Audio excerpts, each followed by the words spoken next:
బహుమానము తీర్చావులే నా కోరిక, తెచ్చావులే చిరుకానుక, అర్పితును స్తుతి మాలిక.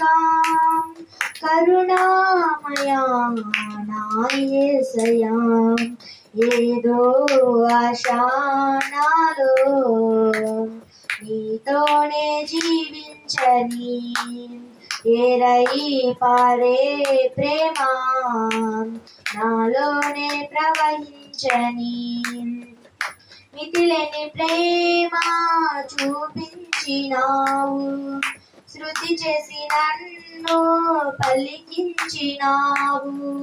ఈ స్తోత్రగానం నీ సొంతమే, ఏదో ఆశ నాలో, నీతోనే జీవించని ఏడై పారే ప్రేమ నాలోనే ప్రవహించని. నీ పాద సేవా నేను చెయ్యనా, నా ప్రాణమర్పించనా, నా సేద తీర్చిన నీ కోసమే ఘనమైన ప్రతిపాదన. నీ పాద సేవా నేను చెయ్యనా, నా ప్రాణమర్పించనా, నా సేద తీర్చిన నీ కోసమే ఘనమైన ప్రతిపాదన.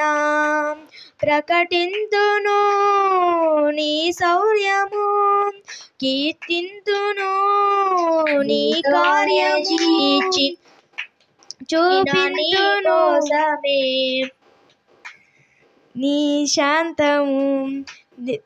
తేజోమయా నా యేసయ్యా, ఏదో ఆశ నాలో, నీతోనే జీవించని ఏరై పారే ప్రేమ నాలోనే ప్రవహించని. మితిలేని ప్రేమ చూపించినావు, శృతి చేసి నన్ను పలికించినావు. ఈ స్తోత్రగానం నీ సొంతమే, ఏదో ఆశ నాలో, నీతోనే జీవించని ఏరై పారే ప్రేమ నాలోనే ప్రవహించని. హల్లెలూయా.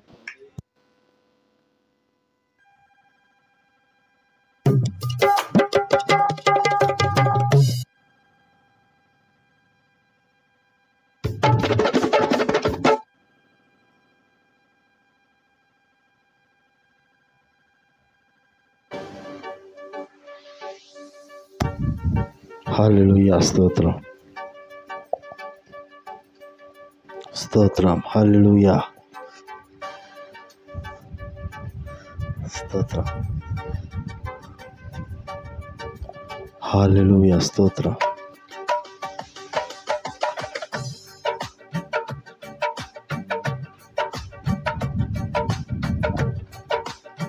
స్తోత్రం. హల్లెలూయా.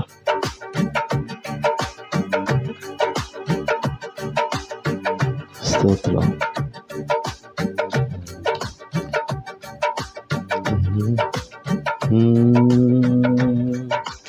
హల్లెలూయా. స్తోత్రం.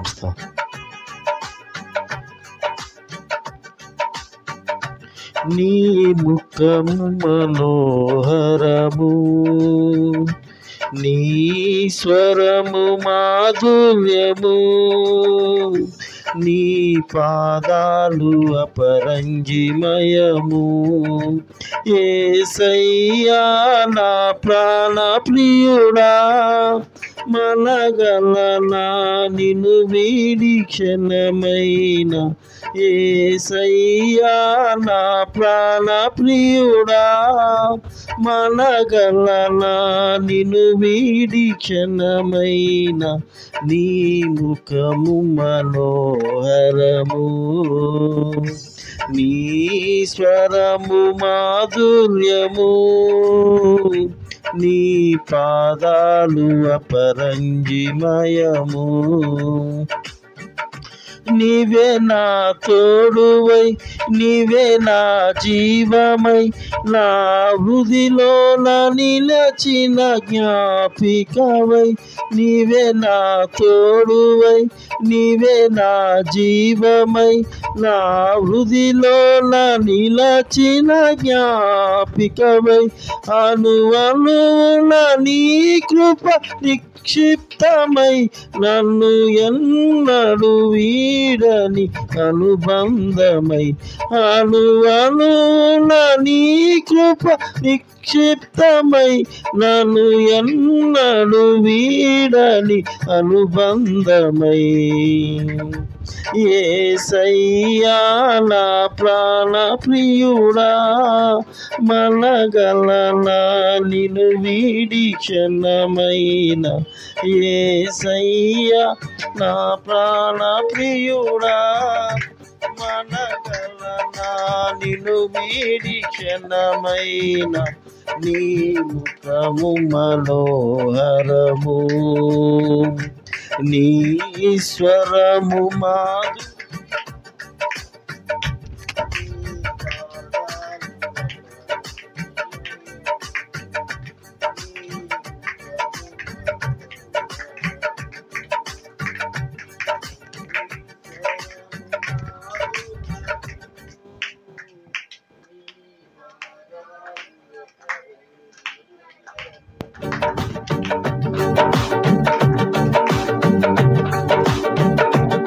యేసయ్యా నా ప్రాణ ప్రియుడా, మనగలనా నిన్ను వీడి క్షణమైన. యేసయ్యా నా ప్రాణ ప్రియుడా, మనగలనా నిన్ను వీడి క్షణమైన. నీ ముఖము మనోహరము, నీ స్వరము మాధుర్యము, నీ పాదాలు అపరంజిమయము. నీవే నా శైలమై, నీవే నా శృంగమై, నా విజయానికే నీవు భుజబలమై.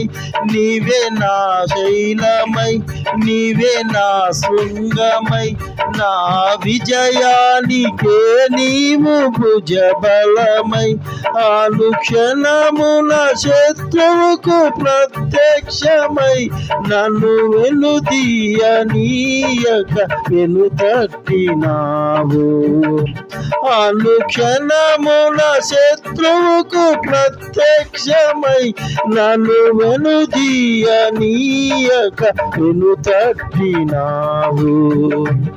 యేసయ్యా నా ప్రాణ ప్రియుడా, మనగలనా నిన్ను వీడి క్షణమైన. యేసయ్యా నా ప్రాణ ప్రియుడా, మనగలనా నిన్ను వీడి క్షణమైన. నీ ముఖము మనోహరం, నీ స్వరము మాధుర్యము, నీ పాదాలు అపరంజిమయము. నీవే వెలుగువై, నీవే ఆలయమై, నా నిత్యత్వమునకు ఆద్యంతమై.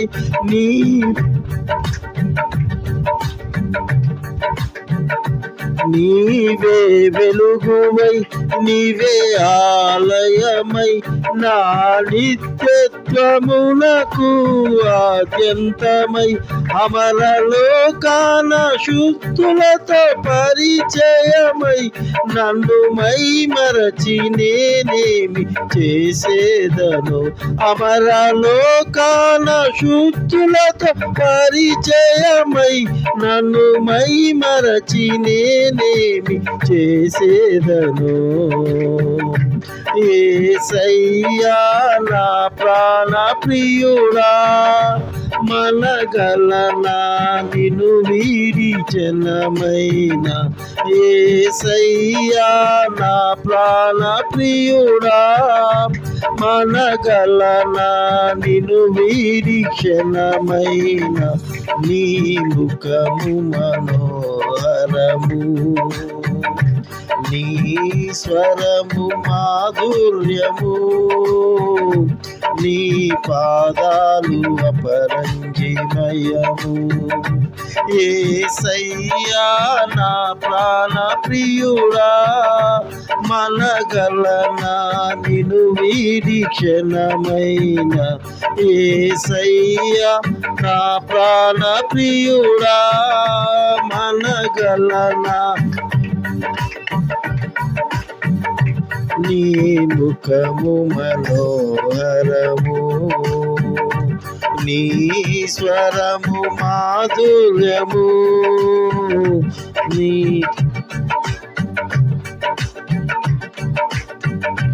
నీవే తోడువై, నీవే నా జీవమై, నా హృదిలోన నిలిచిన జ్ఞాపికవై. నీవే నా తోడువై, నీవే నా జీవమై, నా హృదిలోన నిలచిన జ్ఞాపికవై. అణువణువున నీ కృప నిక్షిప్తమై, నన్ను ఎన్నడు వీడని అనుబంధమై. అణువణువున నీ కృప నిక్షిప్తమై, నన్ను ఎన్నడు వీడని. రాజా రాజా యేసు రాజా, రాజా రాజా యేసు రాజా, రాజా. స్తోత్రం. రాజా జగమెరిగిన నా యేసు రాజా, రాజా జగమెరిగిన నా యేసు రాజా. రాగాలలో అనురాగాలు కురిపించిన మన బంధము అనుబంధము. విడదీయగలరా ఎవరైనను మరి ఏదైనను, విడదీయగలరా ఎవరైనను మరి ఏదైనను. రాజా జగమెరిగిన నా యేసు రాజా, రాజా జగమెరిగిన నా యేసు రాజా. దీన స్థితి అందునా సంపన్న స్థితి అందునా, దీన స్థితి అందునా సంపన్న స్థితి అందునా. నడచినను ఎగిరినను సంతృప్తి కలిగి ఉందునే. దీన స్థితి అందునా సంపన్న స్థితి అందునా. నడచినను ఎగిరినను సంతృప్తి కలిగి ఉందునే. నిత్యము ఆరాధనకు నాదారమా, స్తోత్రవల్లు నీకే అర్పించద యేసయ్యా. నిత్యము ఆరాధనకు నాదారమా, స్తోత్రవల్లు నీకే అర్పించద యేసయ్యా. రాజా జగమెరిగిన నా యేసు రాజా, రాజా జగమెరిగిన నా యేసు రాజా. సియోను చాలేము మన నిత్య నివాసము, చేరుటయే నా ధ్యానము ఈ ఆశ కలిగి ఉందునే. సియోను షాలేము మన నిత్య నివాసము చేరుటయే నా ధ్యానము ఈ ఆశ కలిగి ఉందునే. నిత్యము ఆరాధనకు నా ఆధారమా స్తోత్ర బలులు నీకే అర్పించద యేసయ్యా.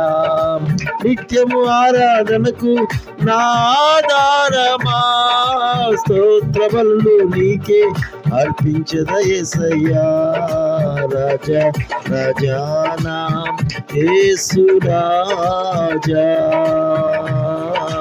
రాజా రాజానా యేసు రాజా రాజా యేసు రాజా రాజా రాజా యేసు రాజా.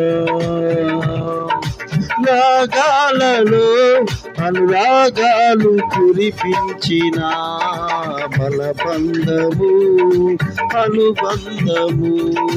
రాగాలలో అనురాగాలు కురిపించిన మన బంధము అనుబంధము. విడదీయగలరా ఎవరైనను మరి ఏదైనను.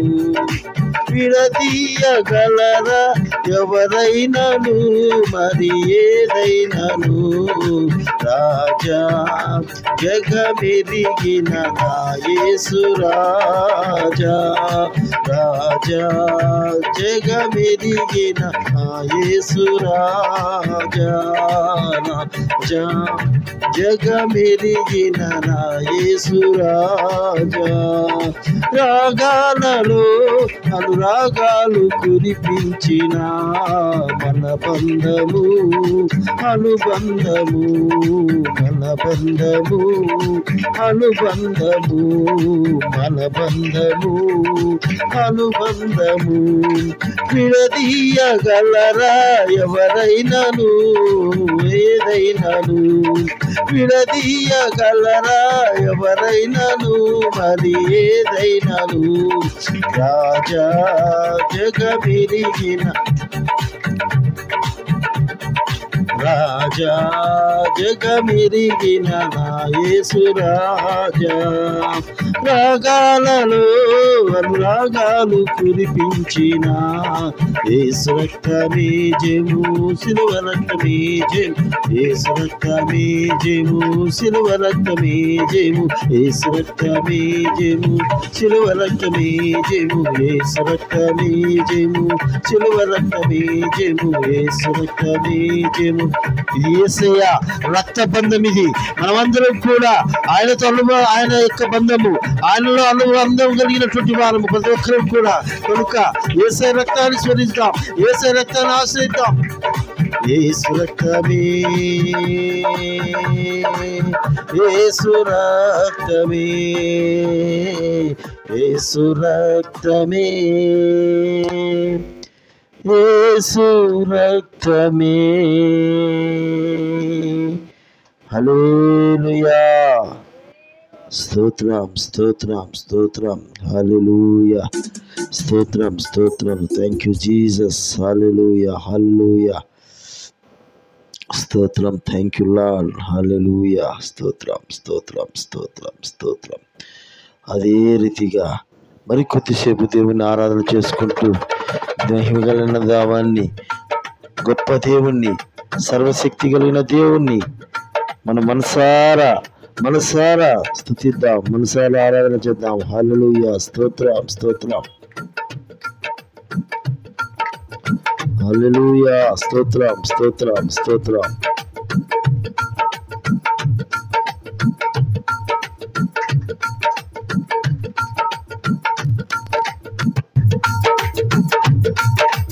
హల్లెలూయా. స్తోత్రం. నీకే గాన స్తుతి మాలిక నీ కొరకే ఈ ఘన వేదిక నీకే గాన స్తుతి మాలిక నీ కొరకే ఈ ఘన వేదిక నీ ప్రేమ నాపై చల్లారిపోదు ప్రాణానికైనా వెనుతిరగలేదు నీ ప్రేమ నాపై చల్లారిపోదు మరణానికైనా వెనుతిరగలేదు మనలోనే నిన్ను చూడక మహాగణుడ నా యేసయ్యా నీకే గాన స్తుతి మాలిక నీ కొరకే ఈ ఘన వేదిక నీకే గాన స్తుతి మాలిక నీ కొరకే ఈ ఘన వేదిక సంతోషగానాల స్తోత్ర సంపద నీకే చెల్లింతును ఎల్లవేళలా సంతోషగానాల స్తోత్ర సంపద నీకే చెల్లింతును ఎల్లవేళలా అనురాగశీలుడా అనుగ్రహపూర్ణుడా నీ గుణశీలత వర్ణింపతారమా అనురాగశీలుడా అనుగ్రహపూర్ణుడా నీ గుణశీలత వర్ణింపతారమా నా ప్రేమ ప్రపంచము నీవేనయ్యా నీవు లేని లోకానుండలేనయ్యా నా ప్రేమ ప్రపంచం నీవేనయ్యా నీవు లేని లోకాన నేనుండలేనయ్యా నా ప్రాణం నా ధ్యానం నీవేనయ్యా నా ప్రాణం నా ధ్యానం నీవే నీకే గాన స్తుతి మాలిక నీ కొరకే ఈ ఘన వేదిక నీకే గాన స్తుతి మాలిక నీ కొరకే ఈ ఘన వేదిక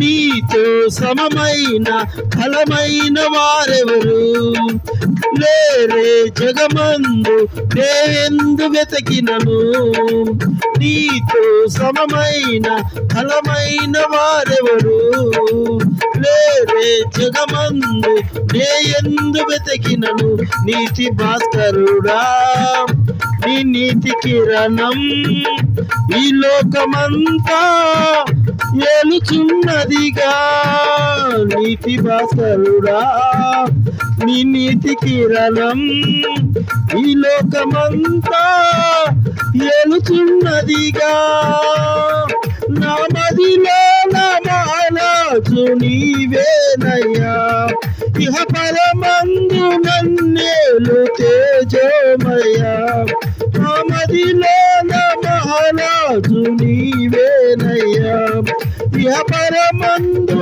నన్నేలు తేజోమయ్యా నీ నామం కీర్తించి ఆరాధింతును నీ నామం ఆరాధింతును నీకే గాన స్తుతి మాలిక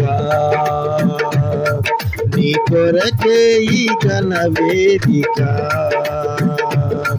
నీకే గాన స్తుతి మాలిక నీ కొరకే ఈ ఘన వేదిక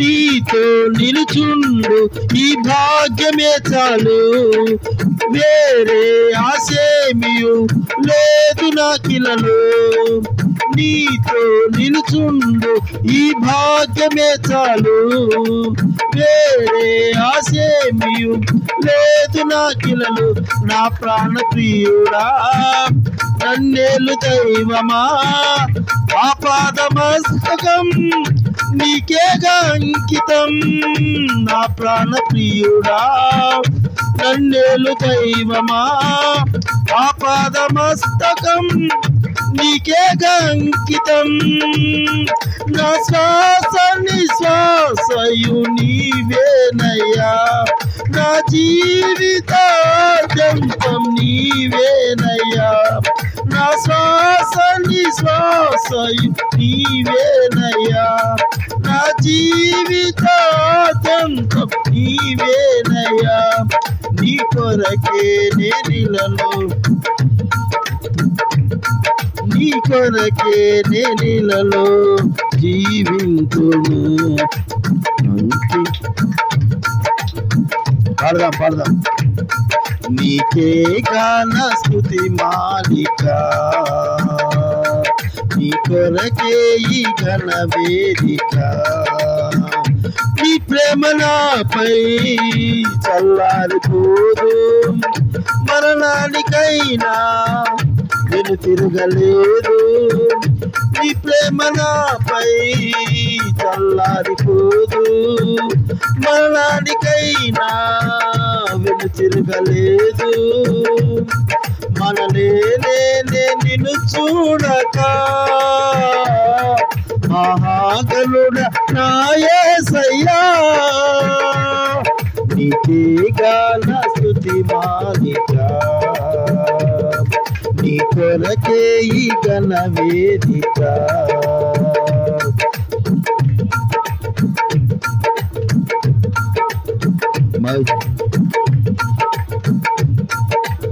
అందరూ కలిసి మహిమ ఘనతకు అర్హుడవు నీవే నా దైవము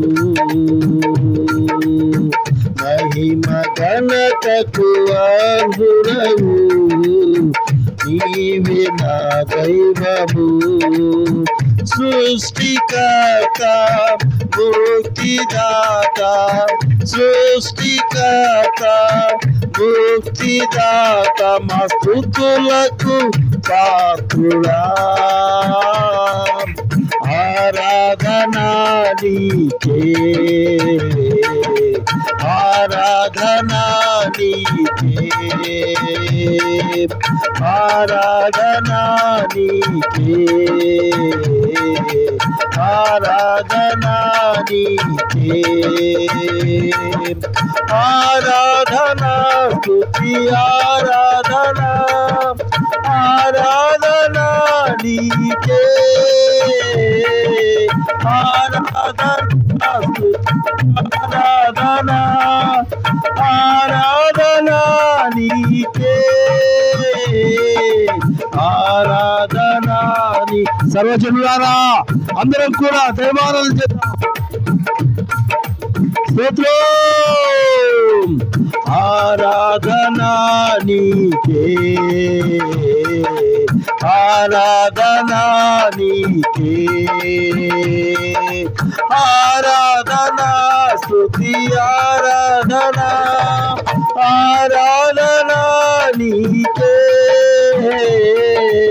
ఆరాధనా స్తుతి ఆరాధనా ఆరాధనా నీకే ఆరాధనా నీకే ఆరాధనా నీకే ఆరాధనా నీకే ఆరాధనా నీకే మన్నాను కురిపించినావు బండ నుండి నీళ్ళిచ్చినావు మన్నాను కురిపించినావు బండ నుండి నీళ్ళిచ్చినావు యెహోవా ఈరే చూచుకొనును యెహోవా ఈరే చూచుకొనును సర్వము సమకూర్చును ఆరాధనా నీకే సంతోషంతో ఆరాధనా చప్పట్లతో ఆరాధన మన నోటితో చెప్తే ప్రతి ఒక్కరు కూడా ఆరాధనా నీకే, ఆరాధనా నీకే, ఆరాధనా నీకే, ఆరాధనా స్తుతి ఆరాధనా, ఆరాధనా నీకే,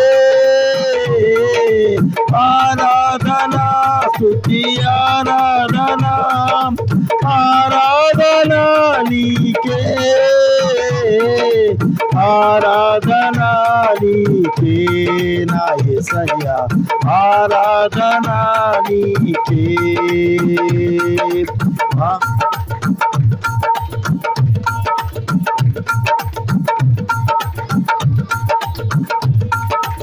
ఆరాధనా నీకే,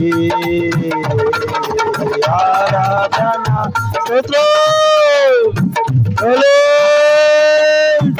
ఆరాధనా నీకే, ఆరాధనా శుద్ధిద్దాం ప్రతి ఒక్కరిని మూసుకొని దైవారాధన చేద్దాం. పరిశుద్ధాత్మ దేవుడు ప్రతి ఒక్కరిలో తన ఆత్మ చేత తాకుతున్న సమయం ఇది. ప్రతి ఒక్కరి యొక్క బలహీనత, ప్రతి రోగము, ప్రతి భయము పరిశుద్ధాత్మ దేవుడు తీసివేసి ఆయన ఆనందాన్ని, ఆయన సంతోషాన్ని, సమాధానం నింపబోతున్న సమయం ఇది. పొందుకుందాం, పరిశుద్ధాత్మను పొందుకుందాం. అడుగు ప్రతి ఒక్కరి మీద ఆయన ఆత్మను కుమ్మరించబోతున్న సమయం ఇది. ప్రతి ఒక్కరిని నోరు తీసి అడుగుదాం, ఈ ఆత్మ నా మీద కుమ్మరించేసయ్యా, ఈ ఆత్మ నా మీద కుమ్మరించని చెప్తాం. ఆరాధనా నీకే, ఆరాధనా నీకే, ఆరాధనా నీకే, ఆరాధనా నీకే, ఆరాధనా నీకే, ఆరాధనా నీకే, ఆరాధనా నీకే, ఆరాధనా నీకే.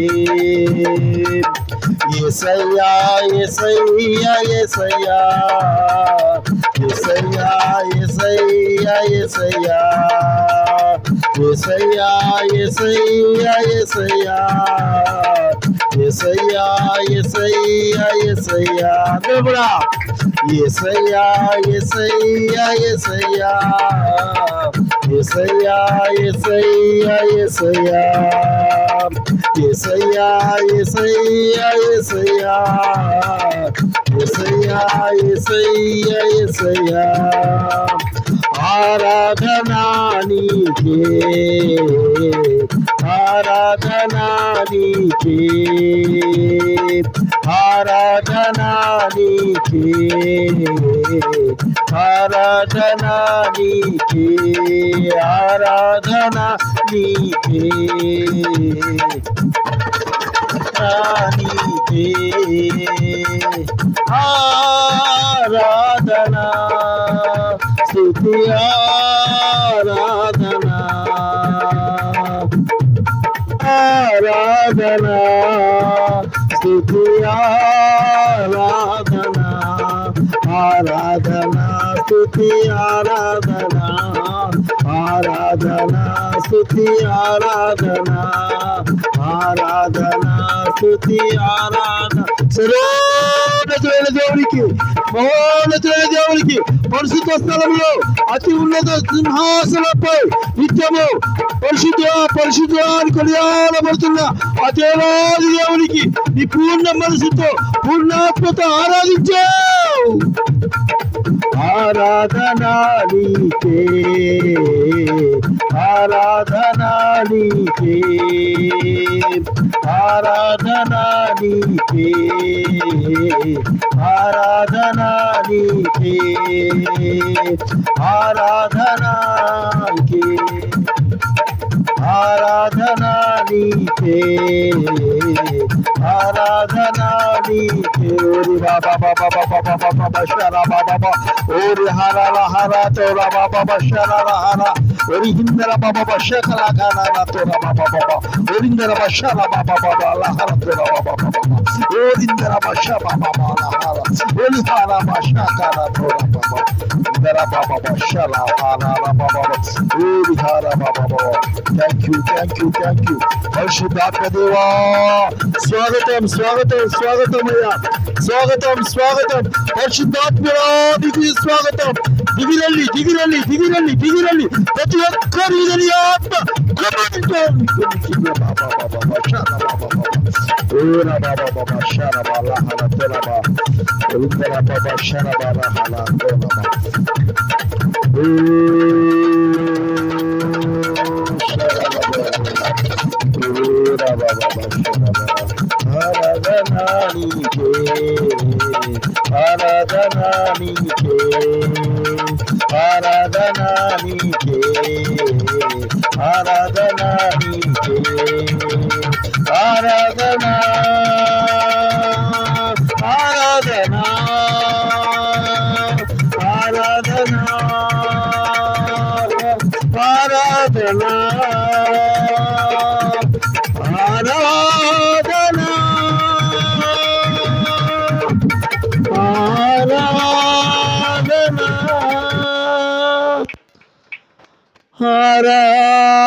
Thank you, Jesus. హల్లెలూయా. గొప్ప దేవా, నీకే స్తోత్రమయ్యా. మహిమ కలిగిన తండ్రి, నీకే స్తోత్రం.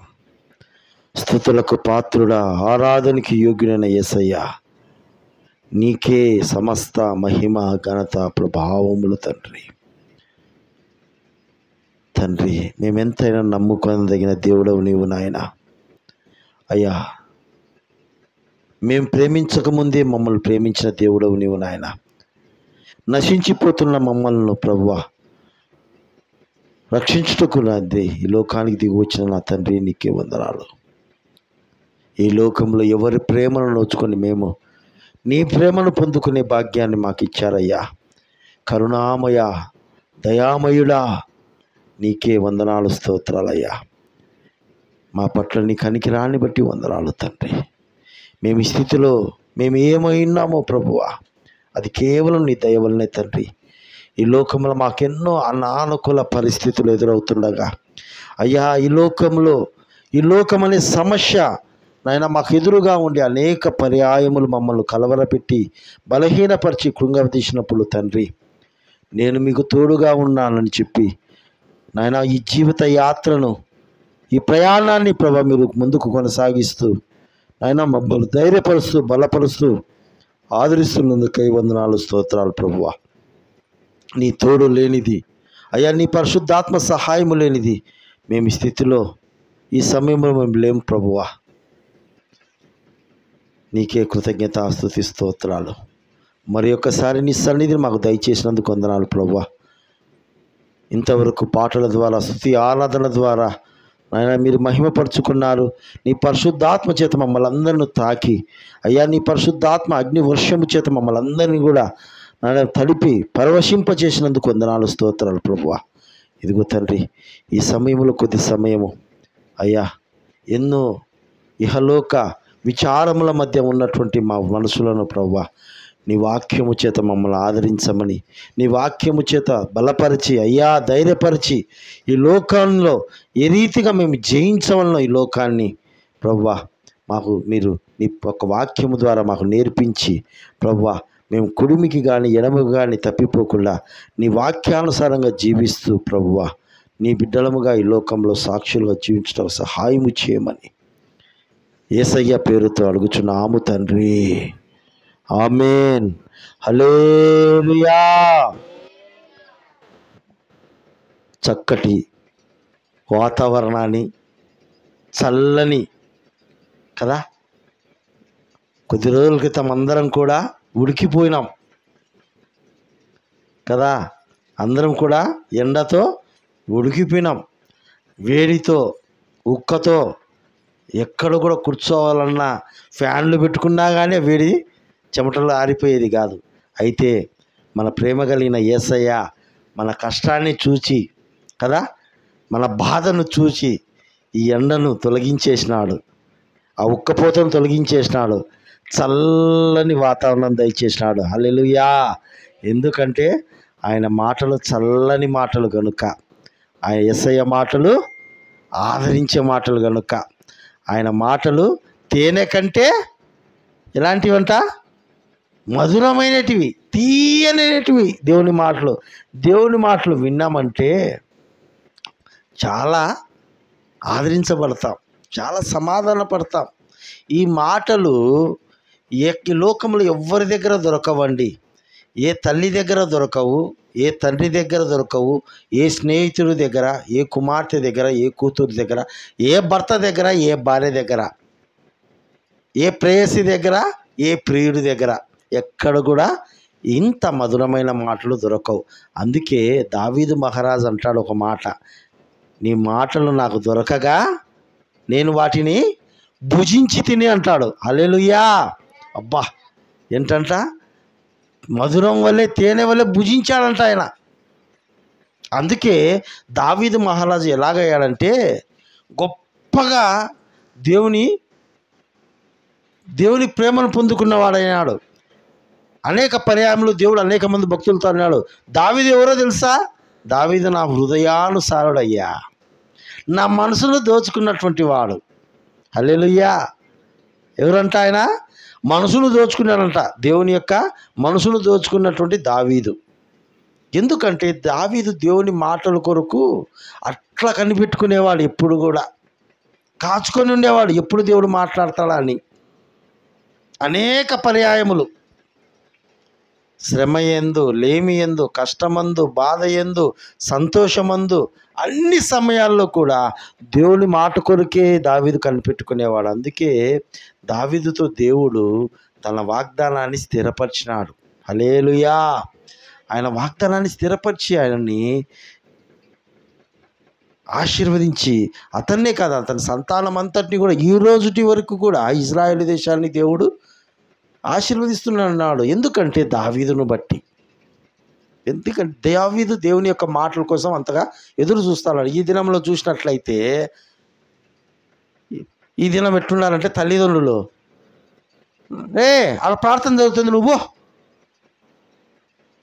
ప్రార్థన జరుగుతుంది, ప్రార్థన పోకూడదు, నువ్వు నీకేం పనిందో. మళ్ళా అయ్యకు అమ్మకు పిల్లలందరూ అమ్ముతా అంటారు, ప్రార్థన పోండి, పిల్లలు పోండి అని.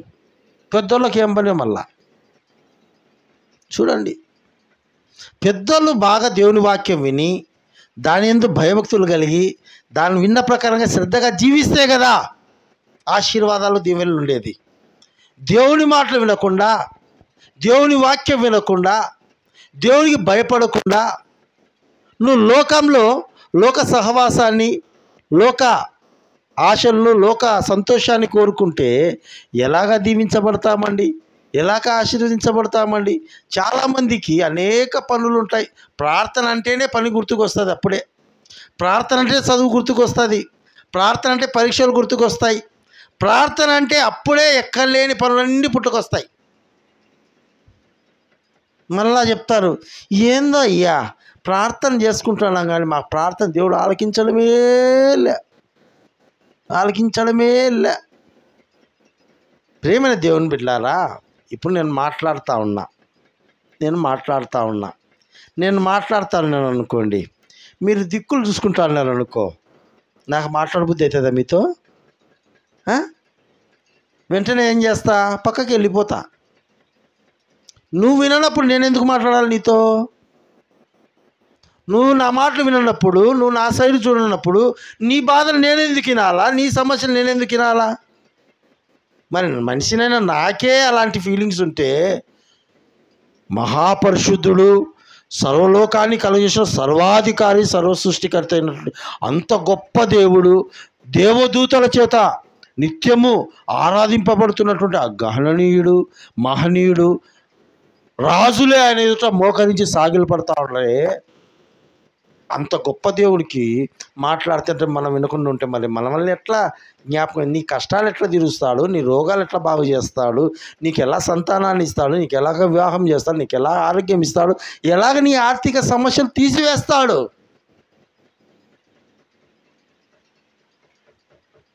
ఇప్పుడు ఎవరన్నా ఒక ప్రధానమంత్రి ముఖ్యమంత్రి మాట్లాడతారని అనుకోండి, లక్షల మంది ఆయన యాడనో కిలోమీటర్ దూరం స్టేజ్ మీద అడుగుపెట్టుకుంటే అందరం పోయి ఇట్లా బొప్పులించుకొని చూస్తా అంటాం పోయి. అవునా కాదా? లక్షల మంది ఉంటారు, వాళ్ళల్లో పోయి కాసుకో ఉంటాడు. మళ్ళీ ఆయనకు నువ్వెవరో తెలియదు. ఆయన మాటల కోసం అంత బొప్పిరిచ్చిపోతావే. నీకు జీవం పోసి ప్రాణం పోసి నీకు కుటుంబాన్ని ఇచ్చి ఆరోగ్యం ఇచ్చి ఈ లోకంలో బ్రతికేదానికి నీకు ఒక అవకాశం ఇచ్చిన దేవుని మాట వినకపోతే ఎట్లా అండి? అన్యాయస్తులు అయిపోతున్నారు మనుషులు ఈ కాలంలో. ఏమమ్మా, ఏమవుతున్నారు? అన్యాయస్తులు అయిపోతున్నారు. నిర్లక్ష్యం. దేవుని సన్నిధి అన్నా, దేవుని మాట అన్నా, ప్రార్థన అన్నా, వాక్యం అన్నా నిర్లక్ష్యం. ఈ లోకములో అత్యధికముగా నిర్లక్ష్యమైతున్నది ఏదన్నా ఒకటి ఉంది అంటే అది దేవుని మాటలే. అందుకే ఈ దినము సాతానుడు కూడా అనేక మందిని ప్రేరేపించి వాక్యం ప్రకటించకుండా, ప్రార్థనలు జరగకుండా అనేక మందిని బలహీనపరుచుకొని ఏం చేస్తున్నాడు? ఈరోజు ఫేస్బుక్లో ఒక ఫ్రెండ్ నాకు పెట్టినాడండి, వాట్సాప్లో, ఫేస్బుక్లోనే పెట్టినాడు. ఏంటంటే ఒక చిన్న చర్చి అది. ఆ చర్చిలో ఈ ఎండాకాలం కదా, పిల్లలు అటు ఇటు తిరుగుతారని, సెలవులు కదా, వాళ్ళకు రెండు మంచి పాటలు నేర్పిద్దాం, మంచి పద్ధతులు నేర్పిస్తాం అని చెప్పి పిల్లల్ని కూర్చోబెట్టుకొని వాళ్ళకు ఏదో పిల్లల బైబిల్ క్లాస్ లాగా VBS లాగా జరుపుతూ ఉన్నారు. అక్కడికి వచ్చి ఒక బుద్ధిహీనుడు, ఒక పనికిమాలినోడు, వాడు మనిషి పుట్టాడో లేదో తెలియదు కానీ, వాడు ఎట్లా పెరిగినాడో వాళ్ళకి తెలియదు కానీ, వాళ్ళని ప్రశ్నిస్తాడు. ఏం నేర్పిస్తున్నారు పిల్లలకు? మీరు ఏమి చెప్పి పిలుచుకొని వచ్చినారు పిల్లలని? మీరు ఎవరు పిలుచుకొచ్చినారు మా మిమ్మల్ని? ఎవరు రమ్మన్నారు మిమ్మల్ని? ఏం టీవీలు పెట్టి సినిమాలు చూపిస్తారా? బూతు మాటలు నేర్పిస్తారా? మోసపు మాటలు చెప్తారా? దొంగ మాటలు చెప్తారా? పిల్లలారా, మీకు జ్ఞానము కావాలంటే సినిమాలలో దొరకదు, టీవీలలో దొరకదు, సీరియళ్ళలో దొరకదు, చెడ్డ సహవాసంలో దొరకదు. దేవుని యందు భయభక్తులు కలిగి జీవిస్తే దేవుడు మీకు జ్ఞానం ఇస్తాడని చెప్తున్నారు మాటలు. క్రైస్తవము అంటే మతం మార్చేది కాదు, బ్రతుకు మార్చేది, నీవు జీవించే విధానం మార్చేది, నీ మాట తీరు మార్చేది, నీ చూపులు మార్చేది, నువ్వు కూర్చుండుట, నువ్వు లేచుట, నీ నడవడిక, నీ ప్రవర్తన అంతటి కూడా మార్చేదే క్రైస్తవం అంటే. మతం మార్చేది కాదు క్రైస్తవం అంటే. క్రైస్తవాన్ని నమ్మినటువంటి వాడు, క్రైస్తవంలో అనుసరించేవాడు, క్రైస్తవ మార్గంలో బ్రతికేటువంటి వాడు అనేకులకు దీవెనకరంగా మేలుకరంగానే ఉంటాడు కానీ ఎవరికి హాని చేసేవాడుగా ఉండడు. బైబిల్ ఏం చెప్తుందంటే ఎవరికి నువ్వు కీడు చేయకూడదు, ఎవరికో హాని చేయకూడదు, ఎవరిని మోసగించకూడదు, ఎవరిని బాధపరచకూడదు, ఇతరులది నువ్వు ఆశించకూడదు, ఇతరులది కోరుకోకూడదు. దేవుని భయభక్తులు కలిగి ఉండాలా, మనుషులు ప్రేమ కలిగి ఉండాలా, పెద్దలంటే గౌరవం కలిగి ఉండాలా అని బ్రతుకులు నేర్పించేదే పరిశుద్ధ గ్రంథం అంటే. క్రైస్తవం అంటే బ్రతుకులు నేర్పిస్తుంది, నువ్వు ఎలా బ్రతకాలో నేర్పిస్తుంది. ఈ దినము ఈ ప్రపంచము ఇంత గొప్పగా అభివృద్ధి చెందింది, సాంకేతిక పరంగా, జ్ఞానపరంగా, అన్ని విధాలుగా. ఎందుకు ఇంత అభివృద్ధి చెందిందంటే అనేక మంది ఈ యొక్క బైబిల్ గ్రంథాన్ని చదివి దేవుని యందు భయభక్తులు కలిగిన వారైనారు కనుకనే ఈ పొద్దు మనం ఈ సృష్టిలో ఉండేటన్నీ కూడా అనుభవిస్తూ ఉన్నాం. సెల్ ఫోన్లు, టీవీలు, కరెంటు, మనం వాడే సమస్తము కూడా ఎక్కడి నుంచి వచ్చిందంటే క్రైస్తవులైనటువంటి దేవుని బిడ్డలు కనిపెట్టిన వాటిలో నుంచే వాడుకుంటున్నాం. ఎక్కడొచ్చిందే ఈ జ్ఞానం అంటే దేవుని యొక్క పరిశుద్ధ గ్రంథం ద్వారా మేము పొందుకునే దేవుని మాటలు వినటం ద్వారా, దేవుని మాటలు విని అనుసరించడం ద్వారా మేము ఈరోజు మా బ్రతుకులు మారినాయి, మా జీవితం మారింది, మా ఆలోచన విధానం మారింది, మా చూపులు మారినాయి, మా మాటలు మారినాయి, మా పరిస్థితే మార్చబడింది. అనేక కుటుంబాలు చావాలనుకునే వాళ్ళు కూడా, ఆత్మహత్య చేసుకొని చావాలనుకునే కుటుంబాలు కూడా వాక్యము ద్వారా ఈ దినము జీవించబడుతూ ఉన్నాయి. అనేక మంది జీవితం మీద విరక్తి కలిగి, బ్రతుకు మీద విరక్తి కలిగి, కుటుంబం మీద విరక్తి కలిగి ఆత్మహత్యలు చేసుకోవాలని పురుగుల మందులు తాగేవాళ్ళు, రైలు పట్టాలమని పడేవాళ్ళు, ఊరేసుకునే అలాంటి వాళ్ళు కూడా దేవుని వాక్యం విని వాళ్ళు ఆత్మహత్య చేసుకోవడం మానుకున్నారు. అయితే అనేక మంది ఈ బ్రతుకునిచ్చే వాక్యానికి దూరం అయిపోతూ ఉన్నారండి. ఈ మంచి చేసే బ్రతుకును మార్చి మంచి పద్ధతులు నడిపించే దేవుని మాటలు అంటే ఎవరికి నచ్చవు. దేవుని మాటలు అంటే ఎవరికి నచ్చవు. ఎప్పుడు చెలగొడదామా అని కాసుకుంటారు.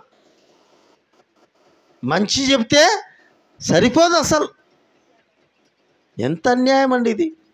ఎక్కడన్నా ఇదిగో నీ మాట, దేవుని మాటలు విని నేను చెడిపోయానయ్యా, ఈ దేవుని మాటలు మమ్మల్ని చెడగొడతానని ఎవరన్నా చెప్పేవాళ్ళు ఉన్నారా? దేవుని మాటలు విన్న ప్రతి ఒక్కరూ కూడా బాగుపడిన వాళ్ళే ఉన్నారు, కానీ చెడిపోయిన వాళ్ళు ఎవరు లేరండి. అందుకే ఒక ప్రవక్త ఈ విధంగా అంటున్నాడు చూడండి. యెహోషువ గ్రంథము, పరిశుద్ధ గ్రంథంలో మనం చూసినట్లయితే యెహోషువ గ్రంథము 23వ అధ్యాయము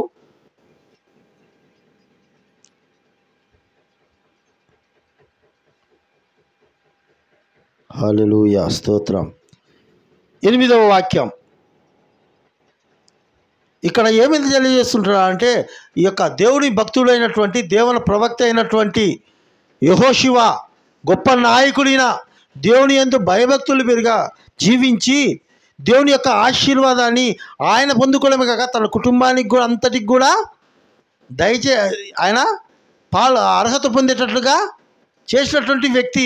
ఆయన అంటాడు, మీరు ఎవరినైనా సేవించండి, మీరు ఎవరినైనా పూజించండి, నేనైతే మా ఇంటి వారైతే యెహోవాను మాత్రమే సేవిస్తాం. ఎందుకంటే ఆయనను సేవిస్తేనే మనం బ్రతుకుతాం, ఆయనను సేవిస్తేనే మనం రక్షింపబడతాం, ఆయనను సేవిస్తేనే మనకు సమాధానం, ఆయనను సేవిస్తేనే మనకు సంతోషం. ఆయన సేవించి ఆయన వాక్యాన్ని వింటూ, ఆయన వాక్యానుసారంగా జీవిస్తూ, ఆయన సన్నిధిలో ఉంటూ, ఆయన సహవాసాన్ని కలిగి ఉంటేనే క్షేమము అని ఆయన ఏమంటున్నాడంటే, మీరెవరినైనా మీ ఇష్టం ఎట్లన్నా పోండి, మేము మా ఇంటి వారమందరం కూడా దేవుని మాత్రమే సేవిస్తామంటూ 8వ వాక్యంలో ఏమంటున్నాడంటే, మీరు నేటి వరకు చేసినట్లు మీ దేవుడైన యెహోవాను హత్తుకొని ఉండవలెను. హల్లెలూయా. ఏమంటున్నాడంటే ఇక్కడ, ఇదిగో నా ప్రియమైనటువంటి దేవుని బిడ్డలారా, ఈ యొక్క ప్రతి మంగళవారము కూడా ఈ మేరీ నగర్లో ప్రతి మంగళవారం కూడా ఈ రీతిగా జరుగుతున్న ఈ కూడికకు వస్తున్నటువంటి ఓ ప్రియమైన నా దేవుని బిడ్డలారా, ఎందరైతే ఇంత దూరం రాలేక ఒకవేళ మైక్ శబ్దం ద్వారా దూరంగా నుంచి వింటున్నావో, ఓ నా ప్రియమైన కుమారుడా, ప్రియమైన దేవుని బిడ్డ, దేవుడు ఈ రీతిగా సెలవిస్తూ ఉన్నాడు. ఇదిగో నువ్వు ఈ రోజు వరకు ఏ రీతిగా దేవుని కృప పొందుకుంటూ, దేవుని యొక్క మేలు పొందుకుంటూ కృతజ్ఞతరాలుగా దేవుని సన్నిధికి వస్తుంటున్నావో, ఏ రీతిగా దేవుని ఏ రీతిగా నువ్వు హత్తుకొని ఉన్నావో. హత్తుకొని ఉండడం అంటే ఏంటండి? దగ్గరగా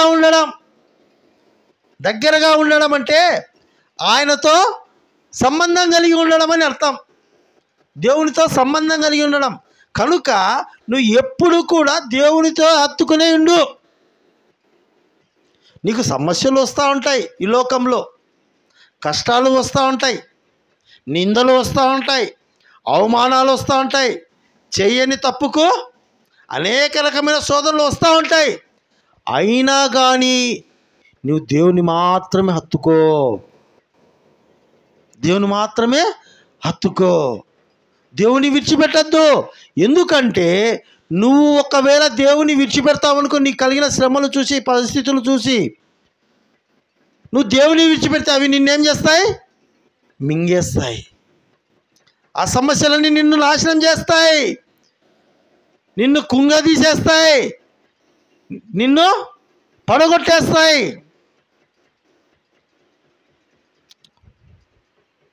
ఒకరోజు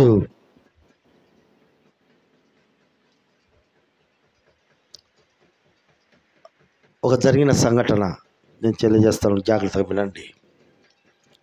మా పెద్దన్న ఉన్నారు, మేము అప్పుడు చిన్నవాళ్ళం. మా అన్న 8వ తరగతి చదువుతూ ఉన్నాడు, కాజీపేటలో ఉండేవాళ్ళం. ఆ దినంలో మా నాన్నకు ఒక ఇంపార్టెంట్ లెటర్ వచ్చింటే, అప్పుడు మా అన్న హాస్టల్లో ఉండేవాడు, కాజీపేట హాస్టల్లో. మేము ఒక పల్లెలో ఉండేవాళ్ళం. ఆ లెటరు తీసుకొని మా నాన్నకి ఇవ్వాలని వస్తూ ఉన్నారు. మధ్యలో ఒక బ్రిడ్జి వస్తుంది కాజీపేటలో. మా అన్న ఏం చేశాడంటే, ఆ బ్రిడ్జి మీద సైకిల్ మీద తొక్కుంటా వస్తున్నాడండి. జాగ్రత్తగా వినండి. బ్రిడ్జి మీద సైకిల్ మీద తొక్కుంటా వస్తున్నప్పుడు ఎదురుగా ఒక లారీ వస్తూ ఉంది.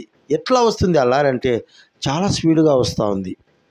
చాలా స్పీడ్గా వస్తూ ఉంది. స్పీడ్గా వస్తే చూడండి, మా అన్న అది గమనించినాడు. గమనించి అతను త్రాగి ఉన్నాడు, అతను ఎట్లుంటే అట్లా తోలుతూ ఉన్నాడు. అతను ఖచ్చితంగా నా మీదకి ఈ లారీ పోనిస్తాడని చెప్పి మా అన్న ఆ యొక్క బ్రిడ్జి మీద నుంచి ఆ యొక్క నదిలోకి దూకడానికి ప్రయత్నం చేస్తూ ఉన్నాడు. అప్పుడు ఆ ప్రక్కన ఉన్నటువంటి ఒక వ్యక్తి ఈ రీతిగా అన్నాడు, బాబు దూకద్దులే,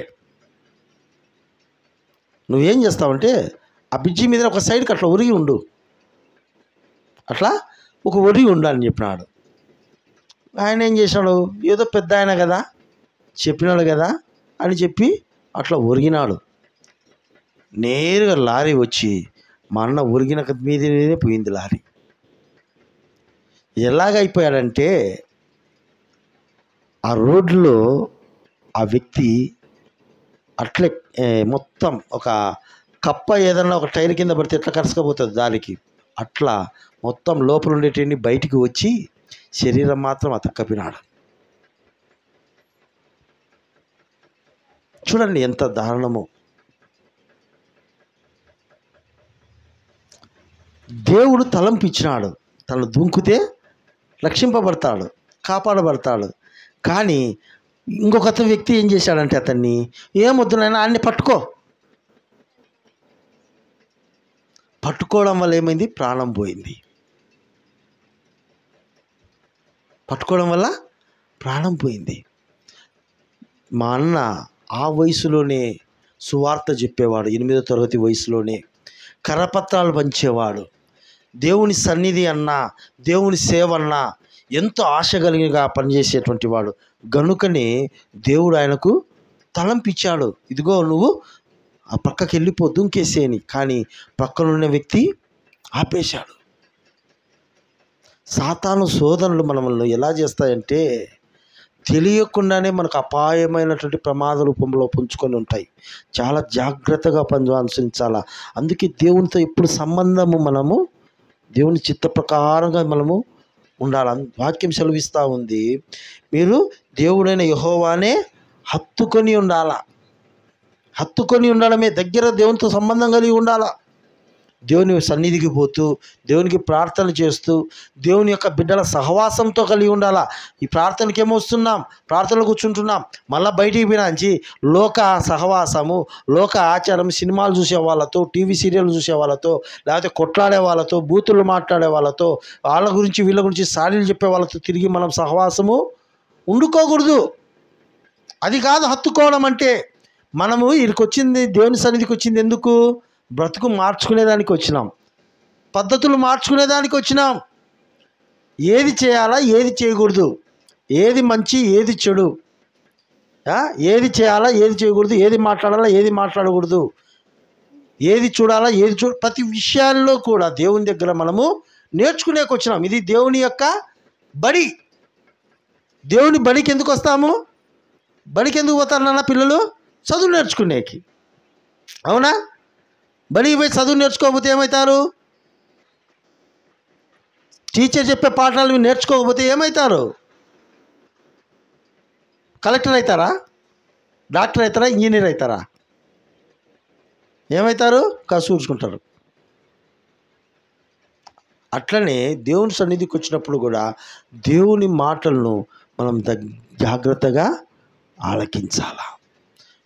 అంతే, దేవుని సన్నిధిలో మనం హత్తుకొని ఉంటేనే ఆ మాటలు మనకు అర్థమవుతాయి, మనం నేర్చుకుంటాం. చూడండి, పరిశుద్ధ గ్రంథంలో ఒక రాజు ఉన్నాడు.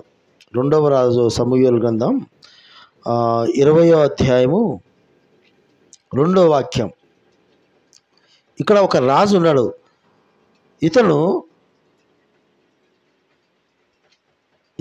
షెబా అనేటువంటి ఇజ్రాయేలు దేశపు రాజు. జాగ్రత్తగా వినండి. ఇతను ఎలాంటి వాడంటే చాలా చెడ్డవాడు. దేవుడు అంటే భయం లేనటువంటి వాడు. దేవుని యొక్క ఆజ్ఞలన్నా, దేవుని యొక్క ఇష్ట ప్రకారం జీవించాలన్నా కానీ ఇష్టం లేనటువంటి వాడు. అలాంటి ఆలోచన కలిగినటువంటి చెడ్డవాడు ఈ యొక్క షెబారాజు. అయితే ఈ ఇజ్రాయేల్ ప్రజలందరూ కూడా ఏం చేశారంటే, ఇజ్రాయేలీలు ఎంతమంది? 12 గోత్రాలు. తెలుసు కదా, 12 గోత్రాలు. ఈ 12 గోత్రాల్లో యూదా గోత్రము తప్ప మిగిలిన అందరూ కూడా ఆ చెడ్డవానెమ్మడి పోయినారు.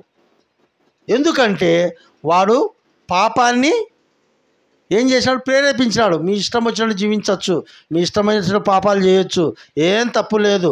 అబద్ధం ఆడచ్చు, దొంగతనం చేయొచ్చు, కొట్లాడచ్చు, త్రాగచ్చు, వ్యభిచారం చేయొచ్చు, మీరు ఎవరిని ఏ రకంగా మీరు బ్రతకండి అని ప్రోత్సహించే లోపల మనుషులకు కూడా ఏం కావాలా? చెడ్డ బుద్ధులే ఎప్పుడెప్పుడు కావాలని కోరుకుంటూ అంటారు. ఇజ్రాయెల్ ప్రజలందరూ కూడా ఏం చేశారంటే అతను ఎమ్మడి పోయినారు. కానీ యూదావారు దావీదు రాజును హత్తుకొని ఉన్నారు. చూడండి ఏమైందంటే, ఆ యొక్క పరిస్థితుల్లో ఆ యొక్క 20వ అధ్యాయంలో గమనించినట్లయితే ఈ యొక్క షెబా అనేటువంటి రాజు ఈ ప్రజలందరినీ కూడా, ఇజ్రాయేల్ అందరి ప్రజలను కూడా అంత చెడు అలవాట్లకు ప్రేరేపించి చెడు విధంగా జీవిస్తూ దేవునికి వ్యతిరేకంగా పాపాలు చేస్తూ జీవించారు.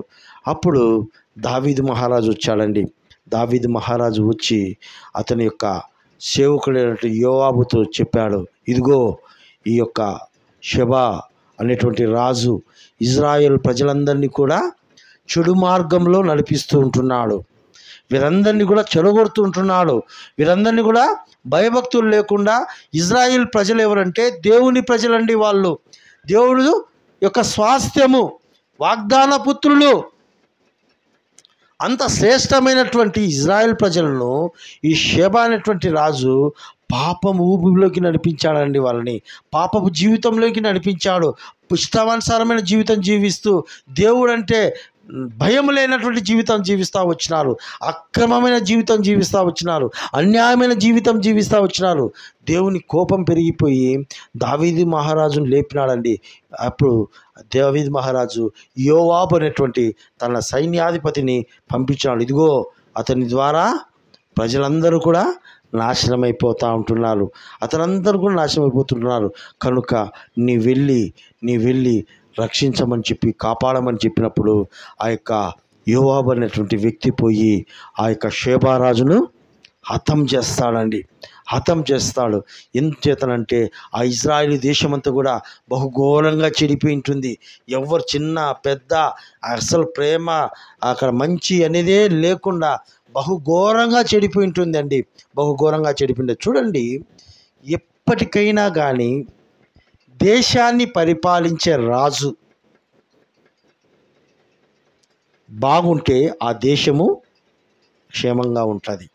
నేను ఇంతకుముందు కూడా ఈ మాట చెప్పినట్లున్నా, దేశాన్ని పరిపాలించే రాజు బాగుంటే ఆ దేశమంతా కూడా, ఆ రాజు మంచోడైతే దేశము మంచిగా ఉంటుంది, ప్రజలు మంచిగా ఉంటారు. దేశాన్ని పరిపాలించే రాజు చెడ్డరాజు అయితే ఆ దేశంలోని ప్రజలు, దేశమంతా కూడా చెడ్డదిగానే ఉంటుంది. అదే రీతిగా కుటుంబాన్ని ఏలుబడి చేసే యజమానురాలు మంచివారైతే ఆ కుటుంబం అంతా కూడా మంచిగానే ఉంటుంది. వారు భయభక్తులు కలిగిన వారైతే పిల్లలు కూడా భయభక్తులు కలిగిన వారుగా ఉంటారు. వారు చెడ్డవారైతే పిల్లలు కూడా చెడ్డ మార్గంలో వెళ్తూ ఉంటారు. వాళ్ళు దేవునికి లోబడే వాళ్ళైతే పిల్లలు కూడా దేవునికి లోబడేవారుగా ఉంటారు. తల్లిదండ్రులు ప్రార్థన చేసేవారుగా ఉంటే పిల్లలు కూడా ప్రార్థన చేసేవారుగా ఉంటారు.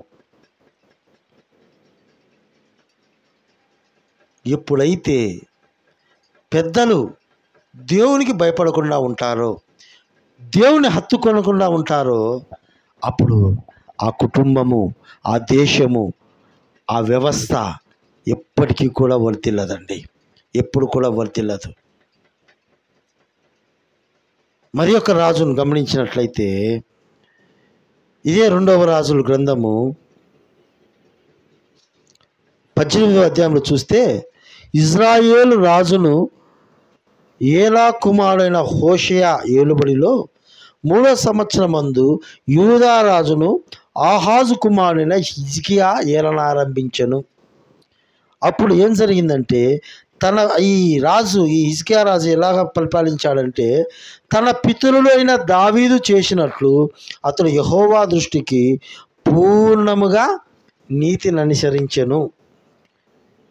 అతడు యెహోవాతో హత్తుకొని ఆయనను వెంబడించుటలో వెనుక తీయక ఆయన మోషేకు ఆజ్ఞాపించిన ఆజ్ఞలన్నిటినీ గైకొనుచుండెను. చూడండి దేవుని బిడ్డలారా, ఈ హిజ్కియా రాజు ఎలాగున్నాడంటే, దావీదు ఏ దేవుణ్ణి హత్తుకొని ఉన్నాడో, దావీదు ఏ దేవుణ్ణి నమ్మినాడో, దావీదు ఏ దేవుణ్ణి ప్రార్థించాడో, దావీదు ఏ దేవుణ్ణి ఆరాధించాడో, దావీదు నడుచుకున్నటువంటి ఆ మార్గాన్ని ఇతను కూడా నడుచుకున్నాడండి. ఇద్దరు కూడా ఇజ్రాయేలు యొక్క రాజులే. షేబా కూడా ఇజ్రాయేలు దేశపు రాజే. ఈ హిజ్కియా కూడా ఈ యొక్క ఇజ్రాయేలు గోత్రపు రాజే.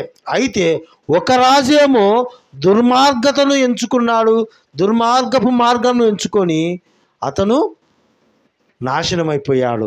మరి ఒక రాజేమో దేవుని దృష్టికి యథార్థంగా జీవించాడు. ఎలాగంటే దావీదు నడుచుకున్నటువంటి మార్గంలో నడుచుకోవడమే కాకుండా దావీదు హత్తుకున్నటువంటి దేవుణ్ణి ఈ రాజు కూడా హత్తుకొని కాకుండా ఆయన ఆజ్ఞాపించిన ఆజ్ఞలన్నిటిని కూడా గైకుంటా జీవించాలండి. ఏంటి ఆజ్ఞలు?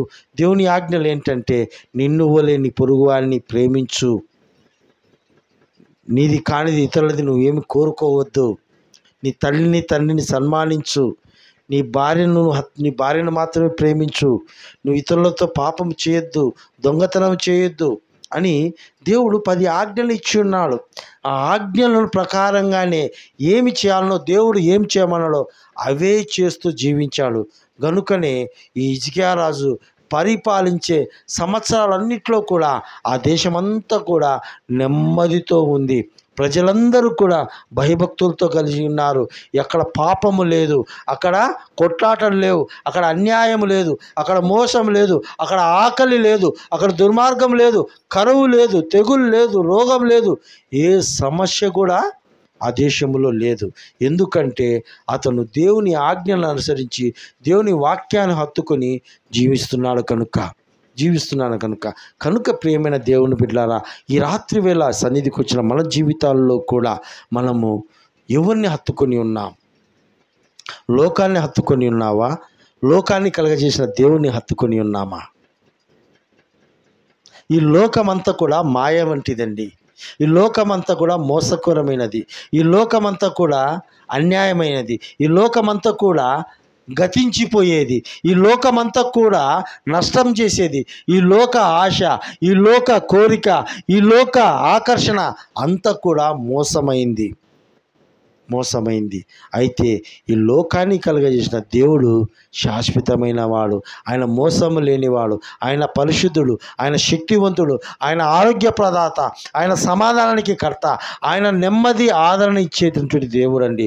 ఆ దేవుని మనం హత్తుకోవాలండి, ఆ దేవుని వైపు చూడాలండి, ఆ దేవుని యొక్క ఆజ్ఞల వైపు, ఆ దేవుని యొక్క వాక్యం వైపు మనం ఎప్పుడైతే ఎదురు చూస్తూ ఉంటామో అప్పుడే మనం జీవితాల్లో ఏ సమస్య వచ్చినా, ఎంత కష్టం వచ్చినా మనకి ఏమీ కాదండి, ఏమీ కాదు. చూడండి, యేసుక్రీస్తు ప్రభు యొక్క ప్రియమైన స్నేహితుడండి సీమోను పేతురు కదా. ఆనాడు యేసయ్య సముద్రం మీద నడుచుకుంటూ వస్తుంటున్నాడు. సముద్రం మీద నడుచుకుంటూ వస్తే సీమోను పేతురు కూడా చూసి, బా యేసయ్య చూడు నీళ్ళ మీద ఎంత బాగా నడుస్తూ ఉన్నాడో అని చెప్పి యేసయ్యతో అడుగుతాడు, యేసయ్యా మేము కూడా అట్లా నీళ్ళ మీద నడచచ్చా? ఎందుకు నడచకూడదయ్యా? నువ్వు నా కుమారునివి, నా స్వరూపం ముందు కలుగజేయబడిన వాడివి, నాకు నువ్వంటే ఇష్టము, నాలో ఎంత శక్తి ఉందో నీలో కూడా అంతే శక్తి ఉంది, కనుక నడువు నీళ్ళ మీద అని చెప్పంగానే వెంటనే పేతురు లేచి ఆ పడవ దిగి నీళ్ళ మీద అడుగుపెట్టాడు. నీళ్ళ మీద అడుగు పెట్టంగానే ఆ నీళ్ళ మీద అడుగు నిలబడింది, మునిగిపోలా. మళ్ళీ రెండో కాలు తీసి పెట్టాడు. రెండో కాలు తీయగానే ఆ సముద్రం మీద రెండు కాళ్ళు నిలబడ్డాయండి. చూడండి ఆశ్చర్యము, నీళ్ళల్లో కాళ్ళు పెడితే ఏమవుతుంది? నీళ్ళల్లో కాలు మునిగిపోతుంది. కానీ ఈ యొక్క సీమోను పేతురు ఏమవుతుందంటే ఆయనలో అంచెలంచెలమైనటువంటి విశ్వాసం పెరిగిపోయి యేసయ్య వైపే చూస్తూ యేసయ్య వైపే తన దృష్టి పెట్టి ఆ నీళ్ళపైన రాళ్ళు రెండు కాళ్ళు నిలబెట్టినప్పుడు మునిగిపోలేదండి. నేను నడుస్తూ వచ్చినాడు, యేసయ్య వైపు నడుస్తూ పోతున్నాడు, ఆనందంగా పోతా ఉన్నాడు. పోతూ పోతూ ఒక్కసారిగా ఏం చేశాడంటే అతను తన కళ్ళు దృష్టి లోకం వైపు తిప్పాడు. ఇట్లా హాహా చూసినావా నాకు నీళ్ళ మీద నడుస్తున్నా అని లోకం వైపు చూశాడు. ఎప్పుడైతే లోకం వైపు చూశాడో వెంటనే అతను మునిగిపోవడం ప్రారంభించాడు, నీళ్ళకి మునిగిపోవడం ప్రారంభించాడు. యేసయ్య పోయి తిరిగి అతన్ని చేయబెట్టి లేవనెత్తాడు. గమనించండి ప్రియమైన దేవుని బిడ్డలారా, నీ జీవితంలో కూడా దేవుని యొక్క కృప పొందుకున్న తర్వాత నువ్వు దేవుని వైపే చూడాలండి.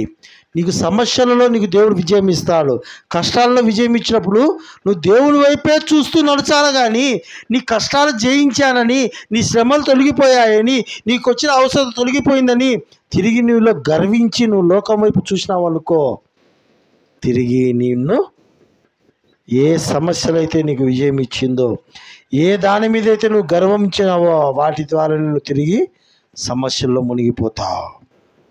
జాగ్రత్త జాగ్రత్త.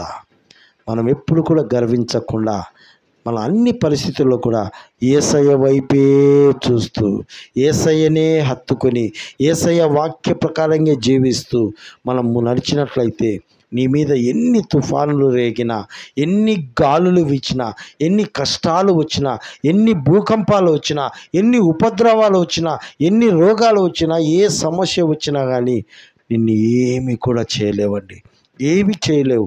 యేసయ్య వైపు చూసినట్లయితే యేసయ్య నిన్ను క్షేమకరంగా వాటిలో నుంచి నడిపిస్తాడు, క్షేమకరంగా నడిపిస్తాడు. కనుక మనమందరము కూడా ఈ రాత్రి వేళ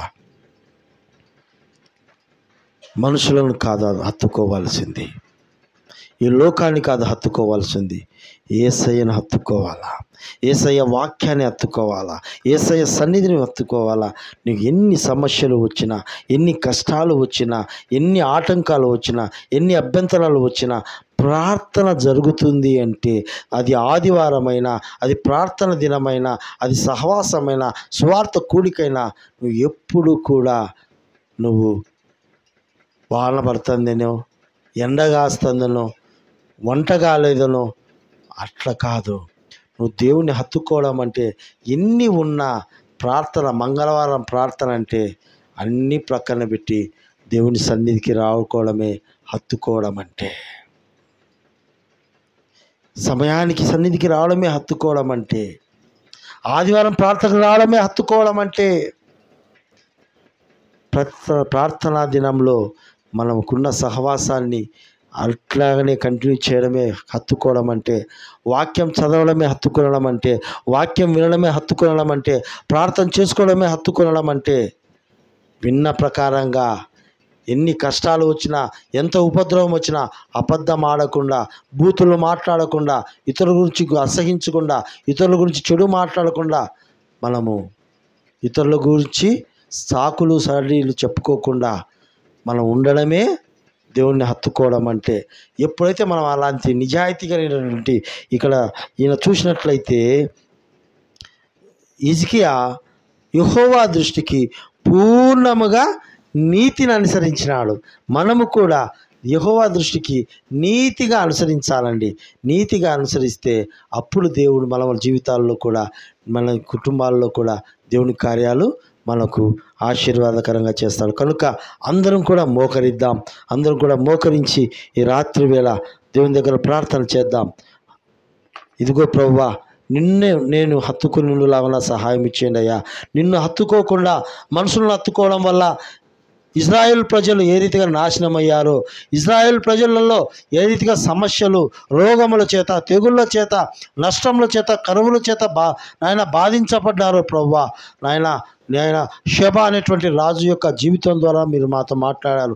అవును తండ్రి, షెబా లాంటి రాజు లాగా మా జీవితం ఉండకుండా ప్రభువా, దావీదు రాజు వల్లే ప్రభువా, నాయన హిజ్కియా రాజు వల్లే ప్రభువా, నిన్ను హత్తుకొని ప్రభువా, నీ ఆజ్ఞను అనుసరిస్తూ, నీ వాక్యానుసారంగా జీవిస్తూ, నీ యందు భయభక్తులు కలిగి, నీ సన్నిధికి క్రమం తప్పకుండా వస్తూ, అయ్యా నీ యందు భయభక్తులు కలిగి నీకు ప్రార్థన చేస్తూ, నీ వాక్యం చదువుకుంటూ, నీ వాక్యం వింటూ ప్రభువా, నీ యందు భయభక్తులు కలిగి జీవించడానికి సహాయం ఇచ్చేయండి ప్రభువా.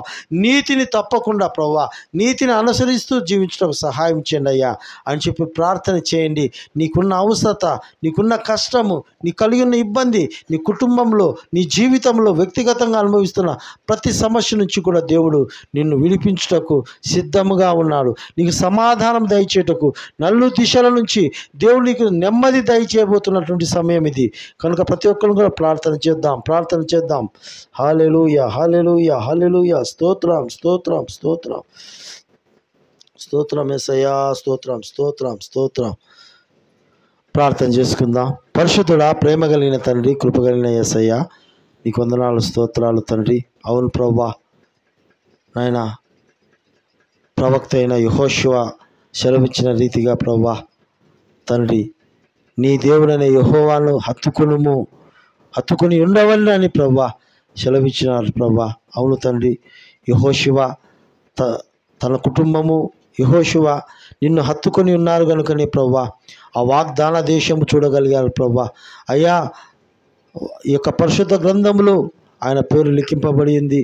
ఆయన జీవితంలో ఆయన జీవించేంత కాలము యెహోషువ ఎదుట ఏ మనుష్యుడు, ఏ శత్రువు నిలవకుండా కాపాడినావు దేవా. నిన్ను హత్తుకొని ఉంటే గొప్ప విజయాన్ని ఇస్తావు ప్రభా. నిన్ను హత్తుకొని ఉంటే సమాధానాన్ని ఇస్తావు ప్రభా. నిన్ను హత్తుకొని ఉంటే నెమ్మదిని ఇస్తావు తండ్రి. నిన్ను హత్తుకొని ఉంటే శత్రు భయము లేకుండా చేస్తావయ్యా. నిన్ను హత్తుకొని ఉంటే ఏ రోగము, ఏ కీడు, ఏ భయము, ఏలుబడి లేకుండా చేస్తావు ప్రభా. అవును తండ్రి, యెహోషువ నిన్ను హత్తుకొని ఉండటం ద్వారా నాయన అతనికి నెమ్మది దయచేసిన దేవుడవు నీవు నాయన. అవును నాయన, షెబా రాజు లాంటి నాయన దుర్మార్గపు రాజుల యొక్క ఆయన వైపు నాయన హత్తుకున్న ఇజ్రాయేలు జీవితంలో ఎలాంటి దుఃఖ పరిస్థితులు సంభవించాయో ప్రభా, మేము కూడా ఈ లోకాన్ని హత్తుకొని ఉన్నటువంటి వారం అనేక మందిగా ఉంటుండగా ప్రభా, ఇప్పుడే వాటి నుంచి విడిపించబడి అయ్యా నిన్ను హత్తుకొని ఇండులాగా సహాయం చేయండి. మా మనసును, ఆలోచనలు, పద్ధతిని మార్చండి ప్రభా. నీ సన్నిధిని ప్రేమించుటకు, నిన్ను ప్రార్థించుటకు, నీ వాక్యాన్ని ధ్యానించుటకు, నీ మాటలు వినుటకు ప్రభా మాకు సహాయం చేయండి. ఆ రీతిగా నిలిచి ఉండుటకు, హత్తుకొని ఉండుటకు కృప చూపండి ప్రభా. మా మీద ఏలుబడి చేస్తున్న ప్రతి బలహీనత, పాపవాది యొక్క వేలుబడిని తొలగించండి ప్రభువా. సహాయం ఇచ్చండి. ఎంతమంది ప్రియ బిడ్డల జీవితాలలో, కుటుంబాలలో నెమ్మది లేక, సమాధానం లేక, తండ్రి సంతోషం లేక, కలవరం చేత, భయం చేత బాధపడుతున్నారో వారందరి పట్ల మీ కార్యము జరిగించి, ఇదిగో తండ్రి ఆనాడు ఇజ్రాయేల్ ప్రజలను ప్రభువా నాయన దావీదును పంపించి తండ్రి షెబా రాజు యొక్క అధికారం నుంచి, ఆ దుష్టత్వం నుంచి, ఆ పాపం నుంచి వాళ్ళని విడిపించారు ప్రభువా. అదే రీతిగా నేటి దినము ప్రభువా మా మీద ఏలుబడి చేస్తున్నటువంటి అపవాది శక్తులను, చీకటి శక్తులను, సాతాను అంధకార శక్తులన్నిటిని కూడా ప్రభువా నీ పరిశుద్ధాత్మ చేత తీసివేసి నాయన దూరము చేసే దురాత్మ క్రియలన్నిటిని కూడా దూరం చేసి నాయన మా జీవితంలో నెమ్మది సమాధానం దయచేయమని కోరుకుంటూ యేసయ్య పేరుతో అడుగుచున్నాము తండ్రి, ఆమేన్. ఇప్పుడు మన తండ్రి అయిన దేవుని యొక్క ప్రేమయు, కుమారుని యేసుక్రీస్తు యొక్క కృపయు, పరిశుద్ధాత్మ యొక్క అన్యోన్య సహవాసం కూడి వచ్చిన మనందరితోనూ, మన కుటుంబాలతోనూ, లైవ్లో కాన్ఫరెన్స్ జాయిన్ అయిన వారితోనూ, వారి కుటుంబాలతోనూ, సకల లోక పరిశుద్ధులందరితోనూ ఇప్పుడును ఎల్లప్పుడూ సదాకాలం తోడయుండును గాక. ఆమేన్. హల్లెలూయా, హల్లెలూయా, హల్లెలూయా. దేవునికి స్తోత్రం. మీకందరికీ ప్రేమతో వందనాలు. సెలవు తీసుకుందాం.